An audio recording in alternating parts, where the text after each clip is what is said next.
بسم اللہ الرحمن الرحیم۔ ناظرین اکرام، آپ دیکھ رہے ہیں یوٹیوب چینل محمد بلال آفیشل۔ آج ہم اپنے ویڈیو میں جس موضوع پر گفتگو کریں گے وہ ہے اہل سعود کی عرب شریف پر حکومت کب سے ہوئی اور اس حکومت کا انعقاد کیوں رکھا گیا۔ تو آئیے تاریخ کے ان واقعات کو سننے سے پہلے ہمارے چینل کو سبسکرائب کیجئے اور اس ویڈیو کو لائک بھی کیجئے، اپنے کمنٹ بھی دیجئے اور زیادہ سے زیادہ شیئر بھی کیجئے۔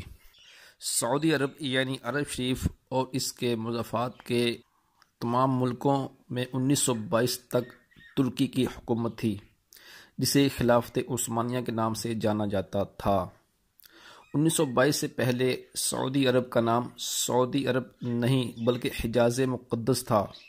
خلافت عثمانیہ دنیا کے 3 بڑے اعظموں پر 623 سال تک قائم رہی۔ جب بھی دنیا میں مسلمانوں پر ظلم و ستم ہوتا تو ترکی حکومت اس کا منہ توڑ جواب دیتی۔ امریکہ، برطانیہ، یورپین اور عیسائی اور یہودیوں کو اگر سب سے زیادہ خوف تھا تو وہ خلافت عثمانیہ حکومت کا تھا۔ امریکہ، یورپ جیسوں کو معلوم تھا کہ جب تک خلافت عثمانیہ ہے ہم مسلمانوں کا کچھ بھی نہیں بگاڑ سکتے۔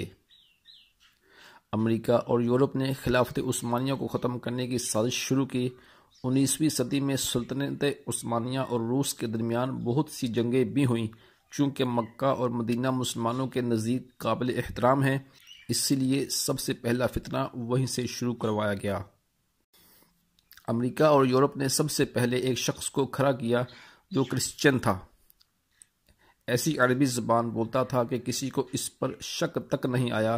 اس نے عرب کے لوگوں کو خلافت عثمانیہ کے خلاف یہ کہہ کر گمراہ کرنے کی ناکام کوشش کی کہ تم عربی ہو اور یہ ترکی عجمی یعنی غیر عربی ہیں، ہم عجمی کی حکومت کو کیسے برداشت کر سکتے ہیں۔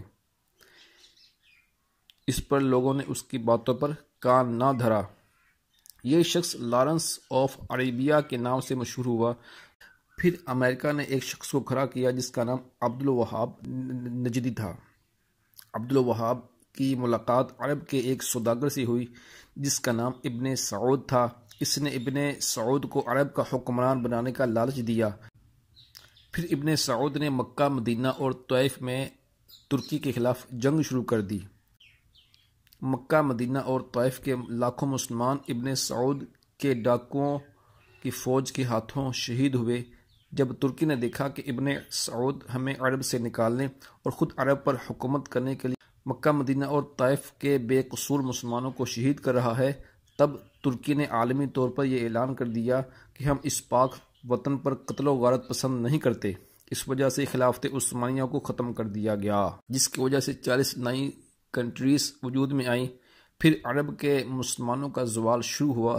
حجاز مقدس کا نام 1400 سال کی تواریخ میں سب سے پہلی بار بدلا گیا اور ابن سعود نے اپنے نام پر اس کا نام سعودیہ رکھ دیا۔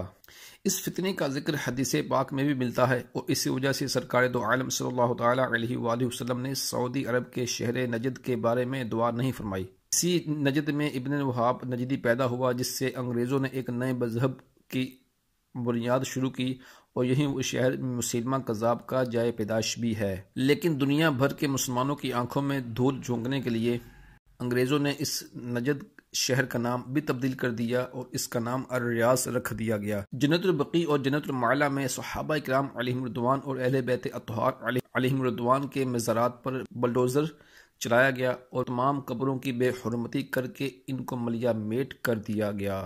حرم شریف کے جن دروازوں کے نام صحابہ علیہم رضوان اور اہل بیت کے نام پر تھے، ان کا نام آل سعود کے نام پر رکھا گیا۔